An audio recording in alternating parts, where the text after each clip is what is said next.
History tells the story of the world and of our lives. Sometimes that history goes bump in the night.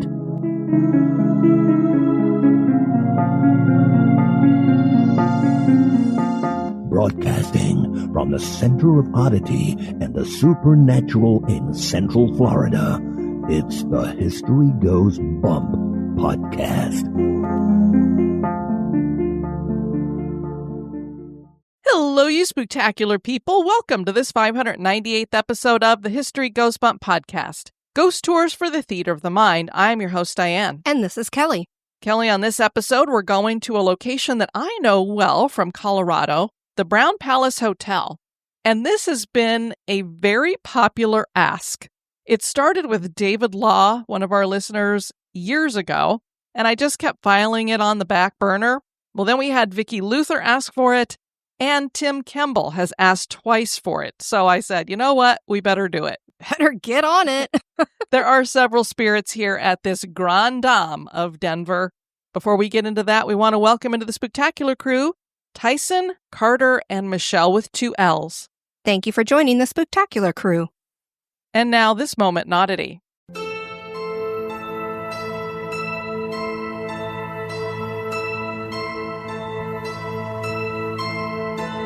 The moment in oddity was suggested by Chelsea Flowers.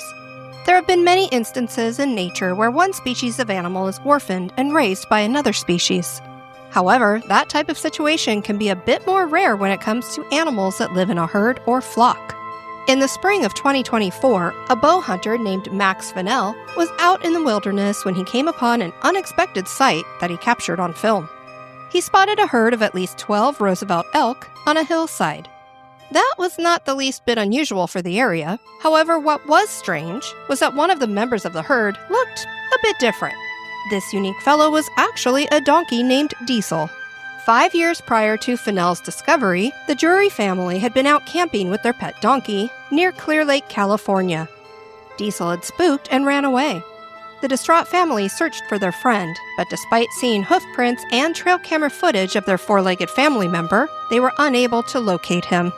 The Drurys were overjoyed at seeing Diesel thriving with his adoptive family despite missing having him at home. They decided to leave him be to live his best life as an elk. We like to watch different species of animals living in peaceful coexistence, but a donkey living with a herd of elk certainly is odd. Grab your slippers, hot chocolate, flashlight, and maybe even that baseball bat. And now this month in history. In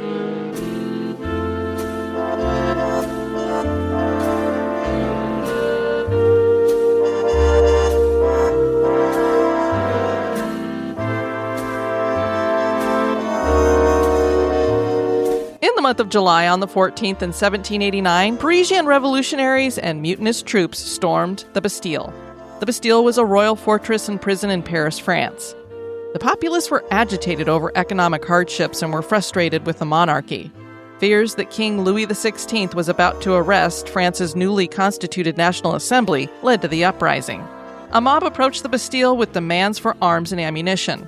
The guards resisted and the revolutionaries attacked, seizing the fortress, which represented the monarchy's oppressive power.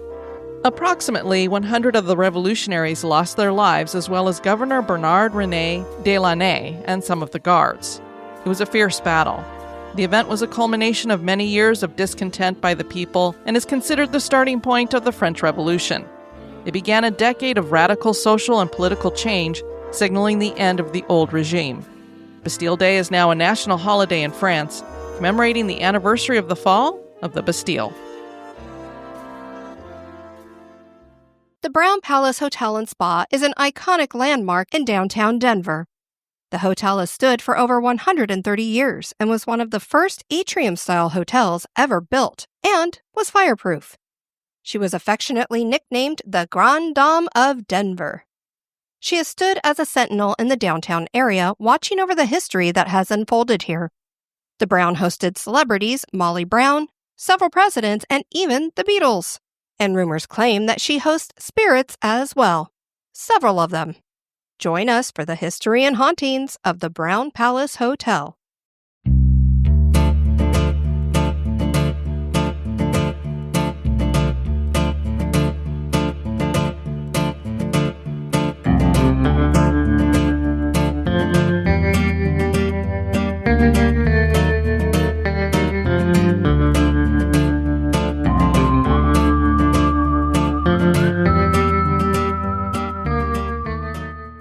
Let's set the stage. This is an excerpt from a September 1956 House and Garden article by Lucius Beebe.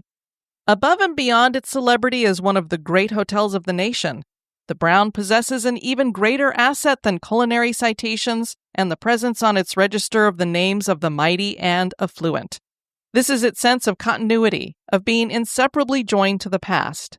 The Brown is from the old times, the good times, when all the country was young and there were those still living who could remember the Long Hunters and the Mountain Men. Over the shoulders of the young men in brook suits and sports jackets at the Ship Tavern, there are shadowy figures in fringed buckskin and raccoon hats with scalp knives on their belts, drinking amazing quantities of Taos Lightning and planning ghostly wagon trains that shall set out from Kansas over the Jornada del Muerto, the route of death, for Santa Fe. Only the true believers, heirs to the second sight of the medicine men, can see them, but they are there. Kelly, I grew up in the suburbs of Denver and also lived in the heart of Capitol Hill for a few years. I've mentioned that on a few episodes in the past. I was I think 4 blocks down from the state capitol. So I'm very familiar with this idea that while Denver is a very modern city, it still embraces its Old West history. Denver can thank gold for its beginning. A prospector named William Russell led a bunch of miners north of the Santa Fe Trail into what was then Kansas Territory at the confluence of the Cherry Creek and South Platte rivers. They found gold there in 1858 and created a permanent settlement they called Auraria. The Colorado Gold Rush was off and running and brought another man who had been a general in the Pennsylvania State Militia named William Larimer, Jr. He built Denver City across the river from Auraria. The name Denver came from Kansas Territorial Governor James Denver. The two towns would merge as Denver before the Civil War. What would become Capitol Hill was originally owned by Henry C. Brown. Brown was born in 1820 in Ohio, and his early work was in carpentry in St. Louis. He made a small fortune in California working as a master builder, and he opened a sawmill. In 1858, he decided to relocate back to St. Louis, and then he heard very promising things about a city named Decatur that was located in Nebraska. Brown sunk most of his money into the town, which went bust. So he went back to Missouri to make money in carpentry again. When he had $2,500 in his pocket, he decided to head to California again. But by the time he and his wife arrived in Denver, she was done with traveling and demanded that they stop. Oh my. You're going to pull this wagon train over. I am getting off. Brown set up a carpentry shop, but eventually decided that real estate was where the real money was. And he bought and homesteaded the land that would become Capitol Hill. And it was known as Brown's Bluff. It was given that name because people thought of it as a wasteland. Brown had hopes of building neighborhoods, and he platted out the land, but settlers soon abandoned the future mile-high city for Cheyenne. Brown continued to believe in his plan, though. Brown was right. Denver would be chosen to build the state capitol, and Brown's Bluff was the perfect hill for placement. Brown donated the land for the Capitol building, and he gave money so that a library could be founded. Soon, Denver would become a booming metropolis. There was a triangular block of land bordered by Broadway, 17th Street, and Tremont Place, in what would become downtown Denver, that Brown owned, and he sold it to some English investors who planned to build a hotel on the plot. People were flocking to the west, and Denver was a great stopover point, so places for people to stay were desperately needed. They dug out the foundation and went bankrupt, abandoning the project and leaving behind a hole that was used as a swimming pool by kids. Brown foreclosed on the land and took it back, deciding to build his own hotel there, and he did just that, calling it the Brown Palace Hotel. He didn't have an ego or anything. Yeah, it's not only got his name on it, but it's a palace. Mm-hmm. And as we said, the plot was triangular, so the hotel is indeed triangular. It makes it so cool. The first time I ever saw the Brown Palace Hotel, at least that I remember of as a kid, I was just like, wow, what a cool looking hotel, because it has this like point to it when you come up on it and everything. And so it's just very unique. The only other hotel that I've seen that was similar was the Emily Morgan that's in San Antonio. It has the same kind of look there. Henry Brown hired Civil War veteran architect Frank E. Edbrook to design the hotel, and Edbrook decided on the Italian Renaissance and Romanesque Revival styles. That design took nearly 2 tons of paper for the drawings. Oh, my word. And every guest room would face the streets. The hotel was built with an iron and steel frame constructed by White House and Wurgler Stone Company. And so if you can imagine, this is a triangle, and every room is going to face the street, so they're all on the outside, and that's what makes this an atrium hotel. So it's got the atrium up through the middle. Construction began in 1888, and red granite from Colorado and sandstone from Arizona were chosen for the building's exterior. Artist James Whitehouse was commissioned to create 26 medallions depicting Colorado animals. These were carved into the stone between the 7th floor windows, and they are still there today. When finished, the hotel stood taller than most everything around it, offering great views, morning and afternoon sun, depending on which side of the hotel you were on. And the hotel really appeared like a giant ship with a massive prow, because it had that triangular shape, like it was just plowing up through the street. Edbrook designed an amazing interior as well. There was an atrium lobby with balconies rising 8 floors, and those balconies had cast iron railings with ornate grillwork panels. The atrium was topped with stained glass windows. The walls of the lobby were paneled with onyx, brought in from an onyx mine in Torreon, Mexico. It's a very cool color. It's like a gold, black, brown, tan kind of mix. It's like nothing I've ever seen before.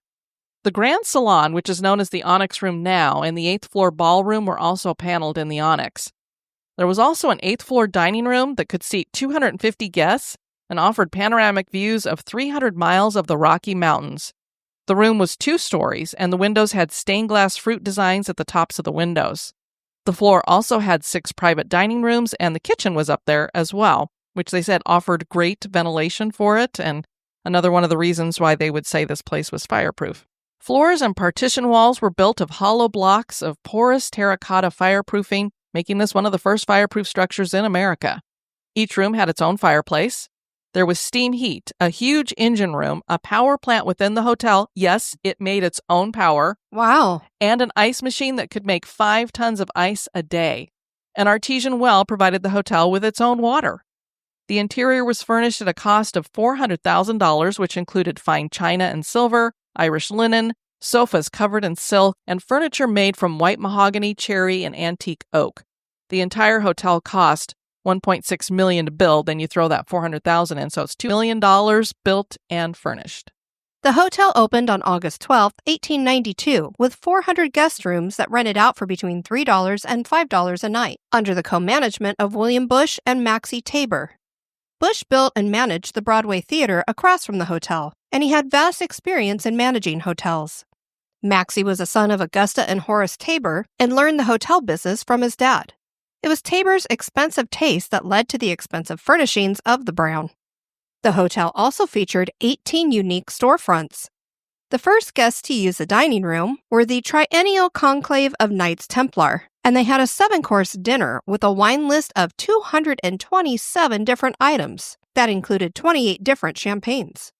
Brown's wife died in February of 1893, and he moved out of the Sherman Street mansion that they had shared and took up residence at the Brown Palace. The crash of 1893 hit him hard, and he wasn't able to pay his bills.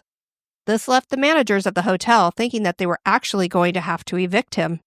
Brown was saved from that when a fellow carpenter who hit it big in the Cripple Creek gold rush, W.S. Stratton, bought the Brown Palace, and he let Brown stay there. In 1894, Brown set his sights on marrying a 22-year-old grocery clerk.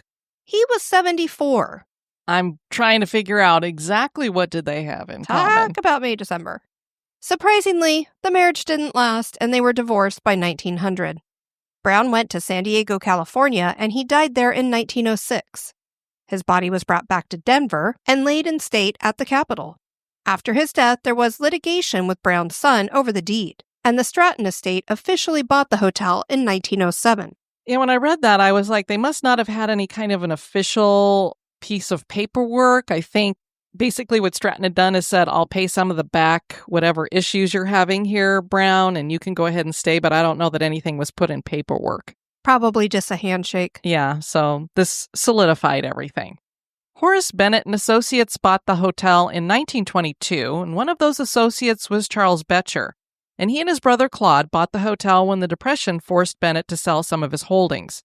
Claude guided the hotel through the Depression and 2 world wars. In 1937, 2 murals were added to the hotel lobby by artist Alan Tupper True, named Stagecoach and Airplane Travel. Talk about 2 very different subjects. Indeed. When Prohibition ended, the Ship Tavern was added to the hotel. In 1959, the Denver Broncos were born in the lobby of the Brown Palace. Did you know that? I had no idea. Apparently, Lamar Hunt was starting a new football league called the American Football League, and Bob Howsam agreed to meet him at the hotel to finalize a plan for Howsam to own the Denver franchise. The AFL and NFL would eventually merge into the game of football we know today. That's probably why there's an American League and a National League, because those teams are on each of those leagues. I don't know for sure, but that's my guess. Also in 1959 came an expansion to add more rooms, and this was in the form of a 22-story annex across Tremont Place that offered 231 rooms. Eventually, this annex became a Comfort Inn, and today is a Holiday Inn Express. The Betcher name was associated with the Brown Palace for 50 years, and then it was sold to Associated Inns and Restaurants Company of America in 1980. Rank Hotels of North America took over management in 1983.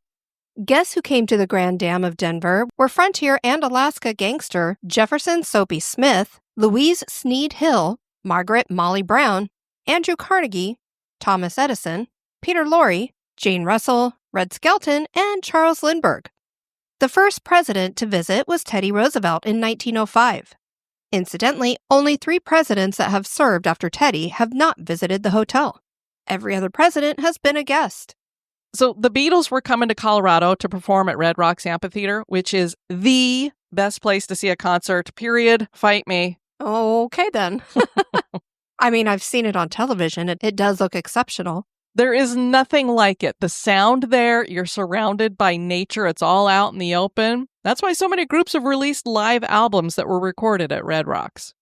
Anyway, when the Beatles arrived at the Brown Palace on August 26, 1964, pandemonium ensued. Yeah, apparently word got out that the Beatles were coming, and so every young girl in town was hanging around the outside of that hotel, and some of them were like passing out. They had to bring them into the lobby. Maybe they sort of kind of passed out and were hoping to get a view. They got the vapors. But they were very sneaky, and they brought the Beatles in through the back, through service entrances and everything, so nobody saw them going in there. Not the press, not any of the fans, nothing. And now a little break for a word about one of our sponsors.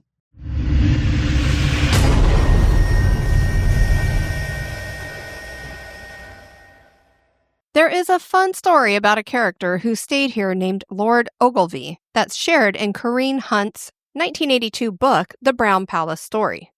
Lord Ogilvy was an early-day colorful character who later renounced his title, married a Colorado girl, and became a solid, if still eccentric, citizen.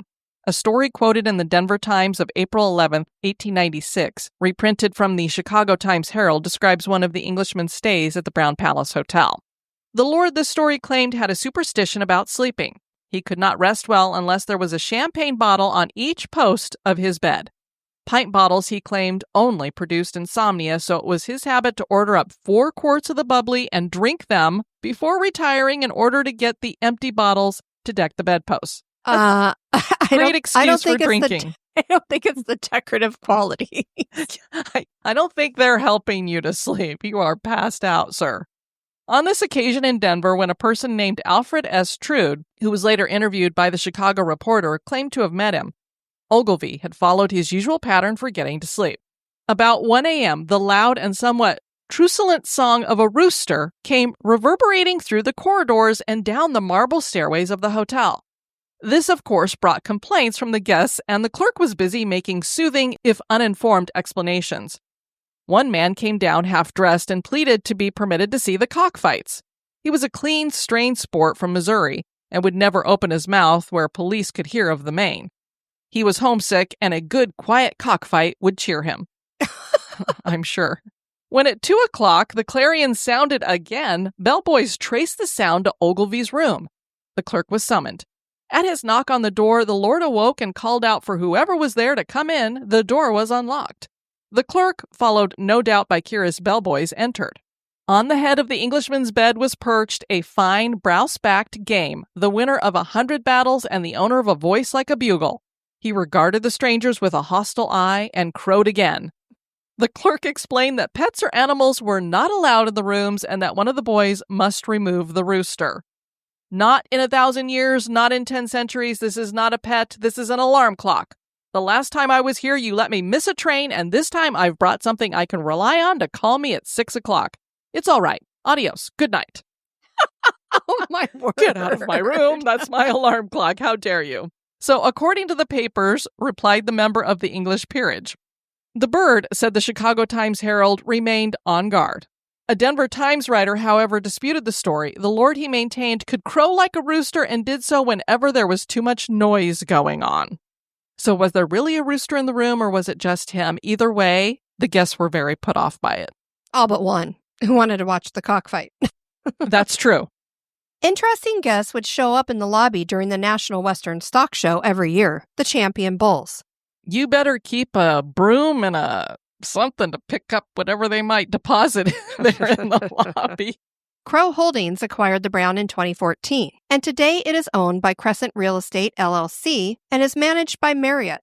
Today, the Brown is officially known as the Brown Palace Hotel and Spa, Autograph Collection, and features not only the spa, but afternoon tea, the Molly Brown Suite Experience, the Eisenhower Suite, a French restaurant, live jazz in the atrium lobby, and honeybees that produce honey for spa products, and fresh jars of honey. There are tours offered that include ghost tours, and the hotel is rumored to be haunted by several spirits. Let's talk about one reason we might have a haunting going on here. Murder. Murder! It's always murder. The Brown Palace had a bar called the Marble Bar in 1911, and it was the scene of a double murder, and is the case with many murders. This was all over a woman and jealousy. First, we'll introduce our characters. There was Sylvester Von Pfool, who everybody called Tony. He was a big athletic guy measuring over 6 feet and weighing 220 pounds. His features were handsome, and he easily caught the ladies' eyes with his deep-set blue eyes and pompadour hair. Tony was 34 years old in 1911.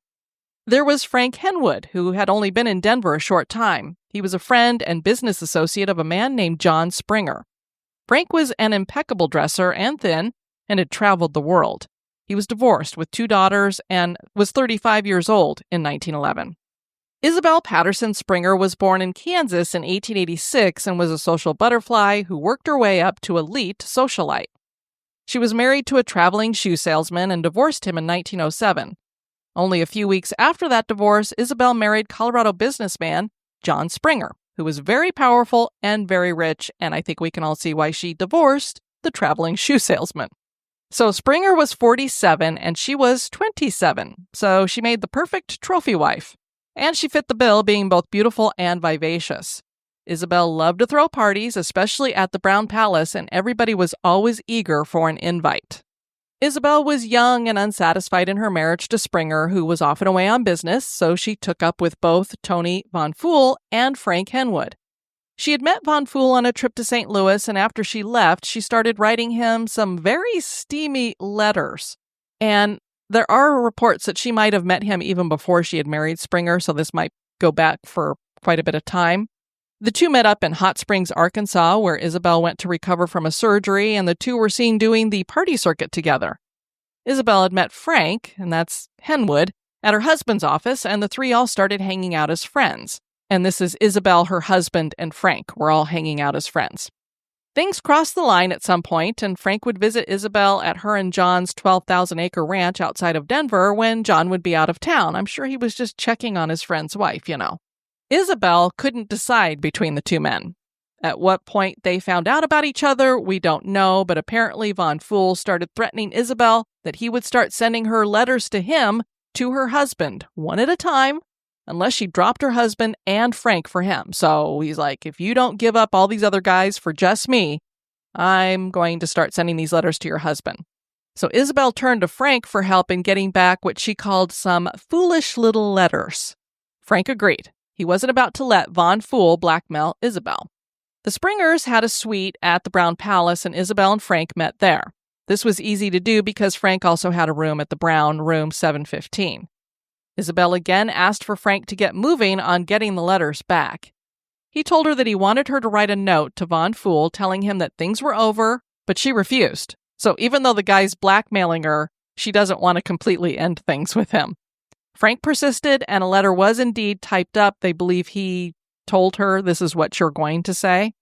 Isabel had summoned Von Pfohl to come from St. Louis, and when he arrived, he checked into the Brown Palace and was given room 524. He later went down to the front lobby and said that he wanted to be moved to a different room, and he wanted it to be room 603 because this was next to the Springer suite. Then he could keep an eye on her, When he checked in, he was given the Dear John letter, which told him it was over and that Isabel was sending someone to have a final talk with him, which again might be why he wanted to have the room right next to her, because he's like, no, it's not over. So Frank Henwood made an appointment with Von Pfohl to meet that evening, May 23rd, 1911, at 5:30 in the afternoon. Before that meeting happened, Frank found out that Von Pfohl had left to meet up with Isabel and her mother at a department store. Frank met up with him at the store and encouraged him not to make a scene and got him to get into a car with him to go back to the Brown, and things got very heated in the car. And Frank joined Von Pfohl in his room at the Brown. Henwood insisted that Tony return the letters to Isabel, and Von Pfohl punched him in the face.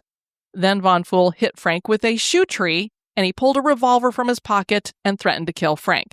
Now, Frank's a brave guy, because the minute Tony pulls the gun on him, he starts walking at him and goes, oh yeah, big guy, go ahead, shoot me. And Tony would not shoot him. So Frank left the room. Isabel later told Frank that Von Pfohl had punched her and that he had done it twice more in the past. Now, I don't know how recently these times were, but she's just trying to escalate stuff here, They're already fighting. Let me add some gasoline to the fire. She also said that Von Pfohl said he was going to kill her husband, John. So Frank Henwood, who did not have a gun, goes out and buys a gun that night. The next evening, May 24th, Frank and Von Pfohl met up at the Marble Bar in the Brown Palace. Von Pfohl asked a friend to change places with him so he could be near Frank because he had already licked him twice and might want to do it again. Frank would claim that Von Pfohl said to him about John Springer, I'll go upstairs and drag the gray-haired expletive out and show him who is the master here. Frank got in his face, and Von Pfohl knocked him down and then reached in his pocket. Frank thought he was grabbing a gun, and he pulled his gun and fired at Von Pfohl. He not only hit Von Pfohl twice, but he shot two other men. The bartender was hit in the leg, and an innocent bystander named George Copeland was fatally wounded. Tony died of his wounds the next day. Frank wasn't tried for the murder of Von Pfohl, but rather the unintentional killing of Copeland. This was done so that Frank couldn't claim self-defense in killing Von Pfohl, which would have made Copeland's death just negligence, because I guess they thought that he could really get off on self-defense. And so, well, if he accidentally shot that other guy, oops. The prosecution really wanted Frank to be convicted, so they thought this was best, and it did work. Henwood was found guilty of first-degree murder and sentenced to death, but this was commuted to a life sentence by the State Pardon Board. Then in May 1922, Isabel's husband John made a personal appeal to the Colorado governor to pardon Henwood, and he agreed to do it. So they were friends, so I don't know if that's why he's like, hey, can you get my friend off here? So Henwood was released from prison, and this was the prison in Canyon City. And when they released him, he said, we'll release you as long as you promise to never return to Denver. John Springer divorced Isabel and said she could keep his last name, but he forbade her to ever return to Denver. So he just wanted everybody out of Denver. Get lost. This is my town. She moved to the East Coast to try to become a model, but got addicted to opium and overdosed in 1917 at the age of 31. Golly, a lot of drama. Now, I don't know if there's any spirits here at the Brown Palace that are connected to these people at all, but there is some spiritual residue there that might be causing some kind of energy. Employees and guests claim to hear a ghostly orchestra on occasion, and the full-bodied apparition of a waiter in a period uniform has been seen near the service elevator. A ticket salesman in an old uniform is seen walking around the lobby. The sounds of children playing and the crying of babies is heard when there are no children around. Lights turn themselves off and on. A spirit wearing what looks like train conductor clothes from another time has been seen near the entrance, and if he is approached, he floats down to the ground floor and disappears. Incidentally, we have mentioned in other episodes that there are tunnels that run underground in Denver, and some of these tunnels are reputedly under the Brown Palace. Night watchmen claim to see Henry Brown's ghost in the wee hours of the morning pacing the hallways. The spirit is seen walking through the walls of the Churchill Cigar Bar in the hotel. The main dining room was once known as the San Marco Room, and there was always live music. One of the main musical groups that played here were the San Marco Strings. An employee was working one night when he heard music coming from the dining room, and he was confused because it was closed. When he looked inside, he saw a formally dressed string quartet playing. He went inside and approached the group and told them, "You're not supposed to be in here." One of the men calmly replied, "Oh, don't worry about us, we live here." The musicians then disappeared. Okay. Which is just weird because maybe back in the day, the musicians actually did live in the hotel. I don't know, but it does make you think that they realize they're ghosts and they're just playing. And I don't know why they're there. It's not like a fire ripped through and killed a bunch of people, including the string quartet. So I don't know what they're doing there. They are clearly intelligent because they responded to them. Indeed. So residual I could understand, but I don't know where they're coming from. Room 401 houses the spirit of an unfriendly male. Women are often touched by something unseen when in the closet of this room. A former owner's wife was named Edna, and she is blamed for lights turning off and on by themselves. She also may be the elderly female spirit that wears a long black dress and complains that the heat isn't working in her room, and then vanishes when the maintenance guy comes to fix things. A bellhop from a time gone by likes to swipe newspapers from doorways. He is also seen walking through walls. Rooms were never rented by the hour, but a ghost of a lady of the evening has been seen. She may wander over from buildings across the street because there had once been a gambling hall and brothel over there that patrons of the Brown Palace could get to via a tunnel going under the street. Louise Crawford Hill lived in room 904 for 13 years from 1942 to 1955. Louise was born in North Carolina in 1862 and she arrived in Denver in 1893. She was determined to climb her way to the top of society, and she accomplished this by marrying the very rich Crawford Hill, whose father had been a smelter magnate. Louise created the first social register in Denver and called it Who's Who in Denver Society. Louise wouldn't include Molly Brown, who actually liked to be called Maggie. She would not put her on the list, so Maggie dubbed her, quote, the snobbiest woman in Denver. And I don't know why she did that, because a lot of people thought that Maggie Brown was new money, so that's why they would snub her. But you married, maybe it was old money, but you married into it, so you're kind of new money too, aren't you? Crawford died in 1922, and Louise continued to live in their mansion until 1942, when she sold it because she couldn't find any hired help to upkeep it because of World War II. She was mostly a recluse at the hotel, and she died there in 1955. Jenna Robbins has given haunted tours of the haunted areas of the hotel for years. She told the Denver Post in 2016, I was a I don't believe in ghosts person, but all it took was an experience I can't explain in any other way than ghosts must exist to change my mind. The paper Westward reported in 2008 what that experience was. Years later, when Mrs. Hill was but a distant memory, renovations were being done to the top 2 floors of the hotel where she had lived, and a hotel historian, Robbins, was giving tours of the floors, telling interested participants about the people who used to reside there. When she got to the tales of Mrs. Hill, which involved heartbreak suffered over a lost love, the hotel's main switchboard suddenly began receiving calls from room 904, which had been stripped of all furniture, lights, wallpaper, carpet, and telephones during the renovation. Oh my gosh. Hotel operators could hear only static when they answered the calls. And when the historian removed Mrs. Hill's saga from the tour, the phone calls from room 904 ceased. Can you believe that?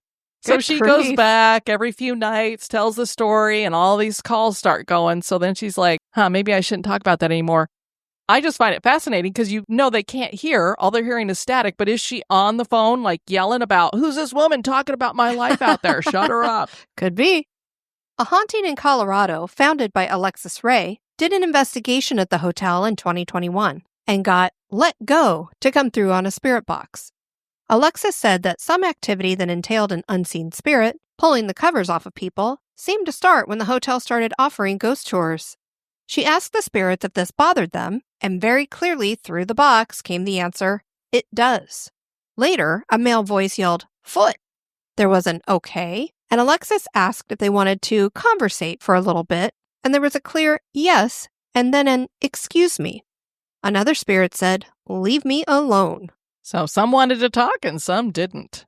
The Brown Palace is a modern-day reminder of the Old West. The hotel is both elegant and historic, with a past rich enough to lend itself to ghost stories. Is the Brown Palace Hotel haunted? That is for you to decide. And definitely a great place to stay if you are in Denver. It is literally in the heart of the city, so it's walkable to pretty much everything you'd want to go to. I don't know how much it costs, but I've never been in a room there. I have been in the lobby, I think, once a long, long time ago. I'd love to get in there again and look around. Investigate. And what's really sad is I live just a few blocks down from it as well. So it's like I was so close, and yet I didn't spend a whole lot of time there. But truly a treasure for Denver. Thank you for the suggestions, all of you listeners. We'd love to have you check out our website at historygoesbump.com. And if you'd like to send us some feedback, you can do that at historygoesbump@gmail.com. I want to thank you guys for tuning into this episode. I've been your host, Diane. And this has been Kelly. You take care now. Bye-bye. This episode is brought to you by our executive producers. Dispatches from the Grave Digger. We want to welcome into the cemetery Emily Marshall. We're going to be burying you under a marble headstone. Thank you so much for supporting the show. You can find History Goes Bump on Spotify, iHeartRadio, Stitcher, Apple Podcasts, Pandora, Google Play, and anywhere you can listen to podcasts.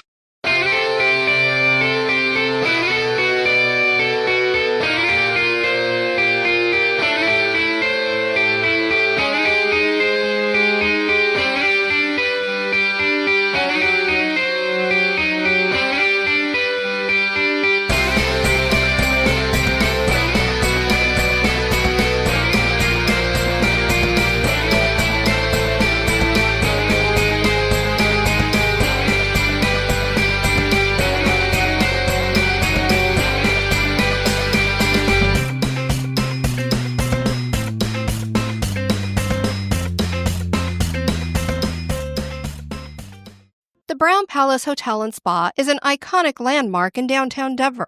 Jesus. Denver. Henry Bound. It's bound. It's bound. Rank Hotels of North America took over management in 1983. Was it pretty rank? Why would you hate that? It's got to be a family name or something. I don't know. Yeah.